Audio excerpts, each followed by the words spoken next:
A new school year is just around the corner, and that got us thinking about what we learned this summer.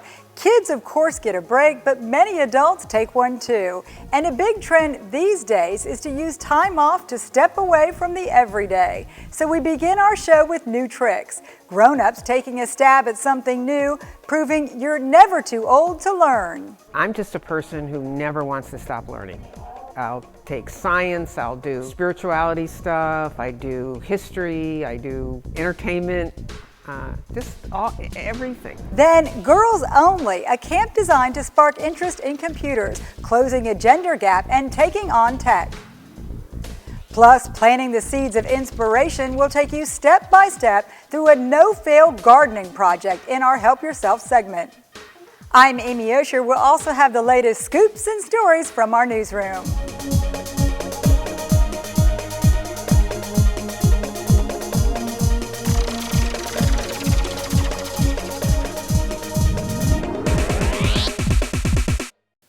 I'm Amy Osher. Thanks for joining us. From one-day seminars, week-long camps, and continuing ed classes, more adults are getting schooled, honing existing skills, even taking up new ones. Health studies show it keeps the brain sharp, dispelling the notion that you can't teach an old dog new tricks.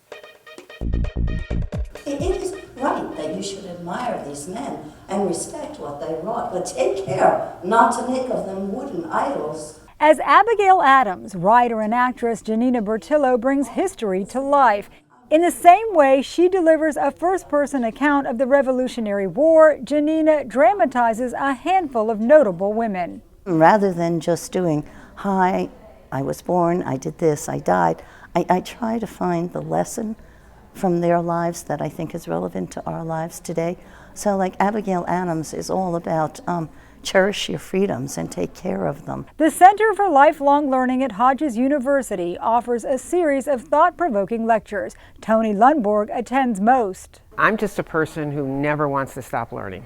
I'll take science, I'll do spirituality stuff, I do history, I do entertainment, everything. This learning for learning's sake is pervasive. I think that's a cultural ethos. I think that's happening across all generations. And so maybe it's being inspired by millennials who are all about experiences versus acquisition. Features editor for the Daily News, Pam Fisher, finds adults are eager to pick up something new. So the acquisition of learning, whether it's gardening or art history or birding, it just makes us feel like more well-rounded humans. From grown-ups taking up gourmet cooking to a class on tying flies or painting on shoes, adults are proving you're never too old to learn new tricks. Instead of withdrawing after retirement, Shirley Carney started drawing. Zentangle is an art form where you start with usually white paper, and sometimes you have a printed design, sometimes you make your own, and then you take and draw lines, curves, circle, and then you fill them with other things, and you come out with this wonderful design. Giving voice to history. This Constitution of the United States Allows Janina to share her passion to anyone with a willing mind. Mostly I hope I just get them to think. Sports camps are always in demand and a great way to get kids outdoors and exercising. For 7 years now, a local football legend has returned home to host a free one-day football camp. For Edrin James, the day is bigger than the sport itself. It's all about fielding dreams. Immokalee was Edrin James' training ground. Born and raised here, he takes on the role of mentor. About 600 kids attend camp each year. After 11 years in the NFL, the former Pro Bowler provides a wealth of coaching, along with new football cleats to everyone who needs them. And these kids, they're actually doing a great job. I love the camp. And the thing about it now that's more important is we're seeing more kids actually turn out in the college ranks, and we have some kids that's actually going to the NFL that's actually participating in this camp. And when you're out here, you always see a few that you know are going to be playing on the next level. And those are things that I look forward to seeing every year. The camp has a handful of success stories with kids who participated going on to play college or pro ball. If they do, James calls it an unwritten rule that players come back to the camp and give back. For these kids, you always want to give them some hope and let them know that, it's not just the people that's on television. You know, we are the people that are on the television. You know, it's just like them. I come from this area, so I try to make sure I come to this area every year or so many times a year just to actually show them and be hands-on with this stuff so they can see that it's actually real. You can read more about Edrin James Camp and Ave Maria by checking out Kelly Krebs' story at naplesnews.com. Leveling the playing field when it comes to computer sciences, that's the inspiration behind Aspire IT Camp. There's a very real concern that girls are being left behind in the high-demand IT sector. As part of a nationwide effort, Hodges University hosted a 4-day program to encourage girls to get their tech on. Here's more from Daily News reporter Annika Hammerschlag. As a jumping-off point, the girls learned how to create websites for the movie The Secret Life of Pets. In addition to websites, campers are learning how to develop games and apps, as well as how to incorporate science and technology into solving real-world problems. Funded by the National Center for Women in Information Technology, Aspire IT aims to encourage girls to enter the tech and computer science fields. The high-paying tech sector is a notoriously male-driven field. Women often find they're the only females in their college and graduate classes. Currently, only 25% of computing jobs are held by women. Another camp exercising the brain, Weather Camp. In Naples and at various sites across the U.S., the National Weather Service is breaking down the basics of meteorology and making it fun. Middle schoolers with an interest in science took a week to learn about the wonders of weather with hands-on experiments. Starting in the lab, they studied things like pH factors and conducted tests that caused chemical reactions. So what I would like you to do, and we can do this as a group real quickly, is tell me how you would arrange these from the least acid to the most acid. They also took their concepts outdoors, doing research with weather balloons they made themselves.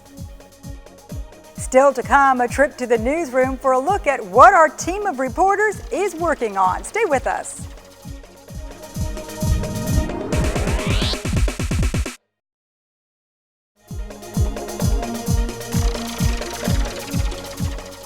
Welcome back. Each week we drop by the newsroom to see what our reporters are working on for the Daily News. Here we go on the beat. Hi everyone, I'm Alex Glorioso. I'm the political reporter here at the Naples Daily News, and as you are all probably aware at this point, we have some very interesting races coming up for our primaries. So one of the things I'll be looking at is immigration policy.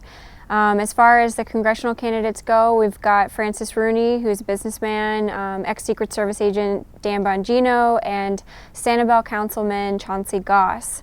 I'll be examining where they stand on immigration policy, how they've been affected by the presidential race, and how they've evolved on legislation and policy over time. And I'll really just be asking a basic question, what kinds of policies would they pass if they were elected to Congress?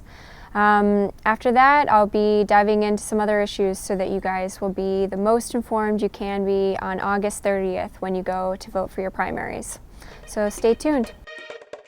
My name's Joe Craney. I'm a government reporter for the Naples Daily News, and the story I'm working on this week is about public incentives for the sake of private business, and whether or not the Collier County Board of Commissioners should use taxpayer money to try to incentivize business in Collier County. And this is a divisive issue among the candidates running for 3 open district seats, because a few of the candidates describe the issue as corporate welfare. They don't think they should use public money to attract business that might be competing with existing local businesses. So we think this is going to continue to be a consensus issue as candidates are asked about how they should be spending taxpayer money. Hi, I'm Greg Stanley, a reporter at the Naples Daily News, and right now I'm digging into the Collier County Clerk's race, a pretty exciting race, and mostly we're focusing right now on Dwight Brock, the incumbent of the last 23 years. It's been an interesting dichotomy here in Collier County because our clerk, Dwight Brock, is an old prosecutor, and he still runs his office like a prosecutor would. It's something that both critics of his and supporters of his tout on the campaign trail this season. So right now we're digging into exactly what kind of effect that's had on the county and relationships with commissioners, lawsuits, and everything else the clerk is involved in. By having this very confrontational and combative clerk, fighting with the taxpayers' money for the taxpayers' money. Our own Brent Batten has been working from the road for 2 weeks now, covering both presidential conventions, with his trusty iPad delivering updates back home. Brent Batten with the Naples Daily News here in downtown Philadelphia. It's been a historic week. Democrats nominated Hillary Clinton, the first woman to run for president on a major party ticket. Also historic in the sense that Bernie Sanders supporters have pushed the party in a direction that many thought it wouldn't go, adopting the most liberal, as they say, progressive platform the party has ever had. The Florida delegation is certainly buying into that historic premise. I spoke with U.S. Representative Frederica Wilson, who said voting for Hillary Clinton for president gave her the same sense that voting for Barack Obama did 8 years ago, electing the first woman and electing the first black man. The Florida delegates this week had a seersucker suit day in which they evoked historic images. One fellow that bought into the idea was Brian Ferris of Tampa. Brian spoke with me just a little bit ago. Here's what he had to say. Well, last night was, kind of obvious. Democratic Party nominated the first woman ever to head a major party ticket. That in and of itself is, just a major historical opportunity for the party and for our country and for women in general. But my buttons, some of these are more recent, Obama, Biden, Clinton, Gore, Carter, Mondale, but some of these go back to Roosevelt. I've got Roosevelt Truman, Roosevelt Wallace, and this one in particular is Truman Barkley. Truman Barkley's convention was the last Democratic convention held in Philadelphia in 1948. My grandmother was a delegate to that convention, and this is a button that she got at that convention. Again, Brent Batten with the Naples Daily News in a historic week here in Philadelphia. Thanks for watching. Our final stop in the newsroom this week is the Editor's Corner.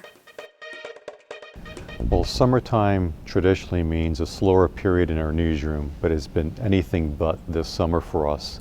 And that shows the sign how our community is really growing. Just in the past week, we've had this major tragedy of the shooting at Club Blue, where you had a couple of young people killed and about 16 plus injured. So actually, let me tell you about that, because that speaks about the collaboration that we've had with the news press, because both newsrooms teamed up to do that coverage on deadline for the website, because this is the way we're going now, doing stuff on the website through social media, but also having robust, comprehensive coverage in the paper. So that's been a big win from our new relationship with being part of the USA Today network. Also, look at something as clear as the convention, the Democratic convention the past week, where Brent Batten has been covering his 8th convention, and he's been at the Democratic convention, and where he's had unique, interesting coverage that only can be written from the standpoint of somebody who's been covering all these conventions. So another big win for our community of being able to have top local talent covering national issues on a big stage.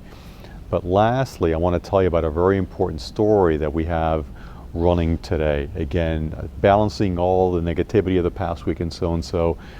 I had talked about on an earlier show with Amy about we were going to have an intern this summer from former Navy veteran, and Tim Patterson's in our newsroom. He's showcasing a terrific veteran, 90-year-old who lives here, retired engineer with General Motors, and he has spent time with us, and we got a great video and story about him.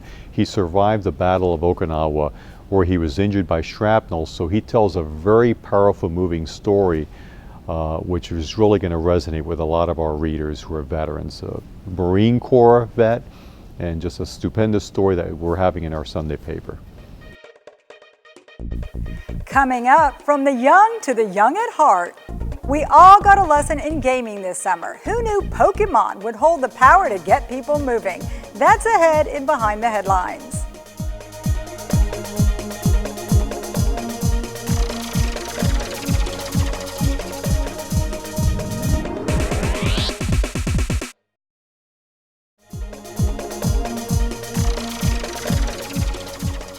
For every person who has a magic touch with plants, there's just as many who can't make a garden grow. If you weren't blessed with a green thumb, this may be your opportunity. In our ongoing Help Yourself series, Shelby Reynolds has a can't-miss DIY garden project. Hello, I'm Shelby Reynolds from the Naples Daily News. We are here this morning at the Naples Botanical Garden with Andrea Grace, who is the adult education manager here, and she's here to tell us about how to make kokedama, which I hear is all the rage right now. So talk about what it is and what you do here. Absolutely. What I do here at the garden, I'm in charge of adult education, so that means lots of things. We have our lifelong learning programs for the community and topics ranging from art, garden and horticulture, health and wellness, and nature and birding. So this is one of our art classes that I'm going to show you how to make your own kokedama. And kokedama is literally a moss ball in Japanese. It was a Japanese tradition. It started in the 1600s, and it's called the poor man's bonsai. This is an example of what our finished product is going to look like. Your moss is literally the pot for your plant. Great. So I'm going to help Shelby here make her own kokedama. What you're going to need is you're going to need sheet moss. There's lots of different types of moss, so you want one that's a sheet so that it stays together and it can make a nice pot for you. You're going to want a soil mixture of potting soil, 2 parts potting soil, 1 part peat moss, and 1 part bonsai mix. The bonsai mix just helps kind of with the texture of the soil mixture. You're going to want some sphagnum moss, and you're going to want that to be a little bit moist before you start. You are going to want some string to tie up your moss ball. You're going to need some scissors, a little watering can, and a plant. All right, so we're going to start. First, you want to pick your plant, and to pick your plant, you want to just know where you're going to keep it. If you're going to keep it indoors in low light, you want a plant that's low light. If you're going to keep it outside in direct light, you're going to want something that's suitable for direct light. Okay. So you're going to take your plant, and you want to, I'm going to do this part so you don't get dirty. You're going to want to get as much of the loose dirt off of the root ball of the plant. So I'm going to show you, I've already done that with a couple examples. You want to get them really bare and roots on there, as much as you can without damaging the plant. Okay. And then you're going to take your wet sphagnum moss and you're going to wrap it around that the root ball. And you're going to tie it with a little bit of string. This just gives it another layer of organic matter to make it stay for a really long time. Okay. So after you get your wrapped up sphagnum moss root ball, you're going to get your soil wet.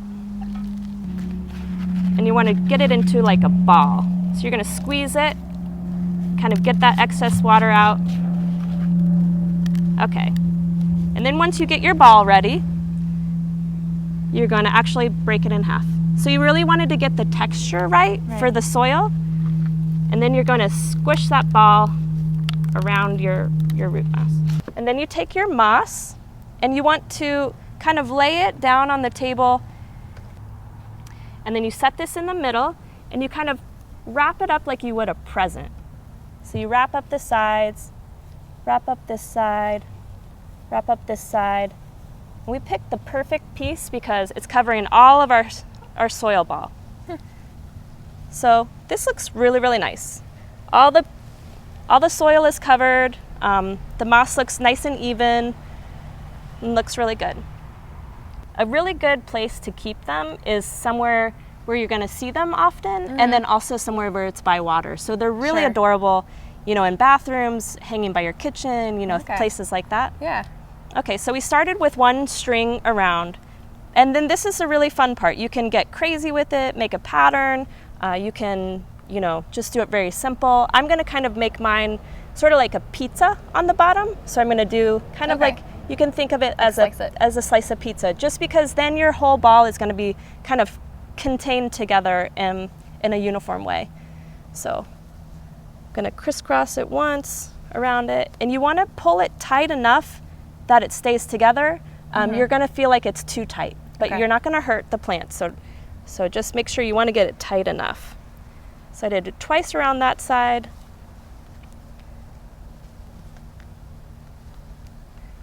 And then I'm going to do another crisscross and tie it up here. That is so cute. Oh my gosh. It's really cute and adorable and not hard to make once you get the technique down. Okay. Well, thank you so much for your time, Andrea, and thanks for joining us. Finally, who knew the summer of 2016 would give us a lesson in Pokemon? The card game turned app sensation has people young and old on the go. If you haven't tried it yourself, you've surely spotted people walking around with their eyes glued to their smartphone.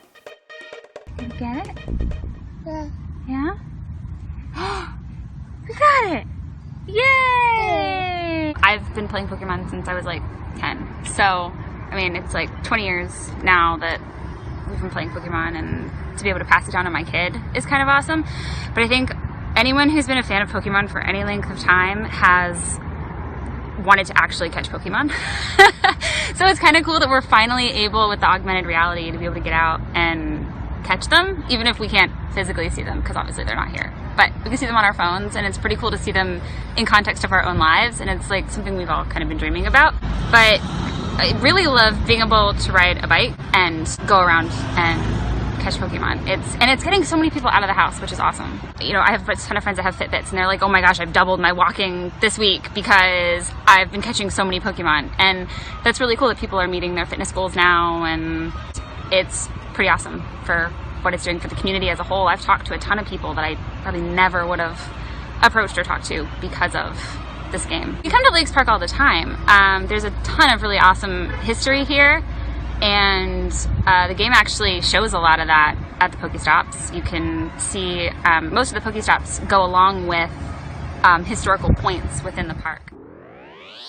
That brings this edition of Behind the Headlines to a close. Hope you learned something this week. You can rewatch this or any of our past shows by logging on to naplesnews.com. On the left-hand side, under Quick Links, select Behind the Headlines. We also make our clips available for viewing and sharing on Facebook.